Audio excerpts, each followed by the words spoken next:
this is Taslim speaking. I would like to explain um what we mean by number of household and number of people in an household. So let's explain what an household is.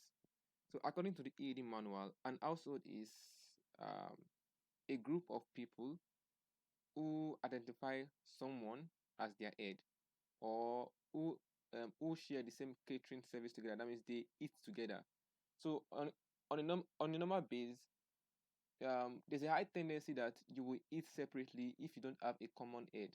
But if you have a common head, that's someone that leads a group of people, you tend to eat together. So if, let's say, as a demarcator, you're on field, and then you went into a compound that is fenced. Let's say this is a compound, and this is the gate to the compound, and then you enter the compound, and in this compound there are, say, three buildings. Now, in each of these buildings, they are so maybe in this building one, three people stay here. Building two, four people stay here. Building three, just one person stays here. But when you got into this compound, you asked these people who, maybe in this particular house, you ask who's their, maybe how many father, how many mother, and they say my dad lives here. That's here in this building one. This this building two also says my dad lives here. That means building one and two actually are, are beneath the leadership of the person staying in building one. That means probably they are one big family, that the father living in this building has one wife here and another wife here, and they all have maybe two and three children um individually, but they all follow the rules of person staying here, and whenever it's time to eat, they all eat together from the same catering service. So this means that in this compound, there's one household,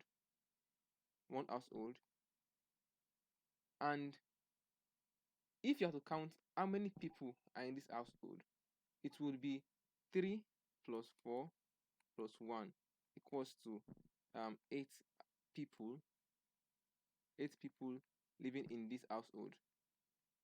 So if you notice, the household is grouping all of them together. But when you say household, we group everybody together alongside with as long as they have a common head or share the same catering service. But when you ask for people in household, is the number of the like, as a person, you count each of the person in the household per se. So let's take another scenario. Take another scenario. Um let's see what's the next one we take. So let's say assume we got to a building whereby, okay, fine, let's assume you got to a building, just a building, and in this building there are um four four people staying here. Now, these people staying here, they are like maybe youths that just finished graduating, and they are living together in a building. But they individually cook their own food separately. So let's assume this person one, this person two, this person three, and this person four. They are all staying in the same household. Sorry, they're all staying under the same roof. But each of them claims that they are not they are not under any of them. So that means this one eats alone, this one eats alone, this one eats alone, this one eats alone. And also they claim that they are not that nobody's under the care of another person. Then in this particular scenario, we have four households,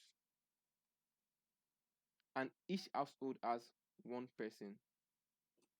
Sorry, each household has one person, because each of them are a different uh, entity on their own. So if on the EAD app we are asked this question, that how many households are in this building, are in this building, this will be equals to what? Four households in this building. Then assuming this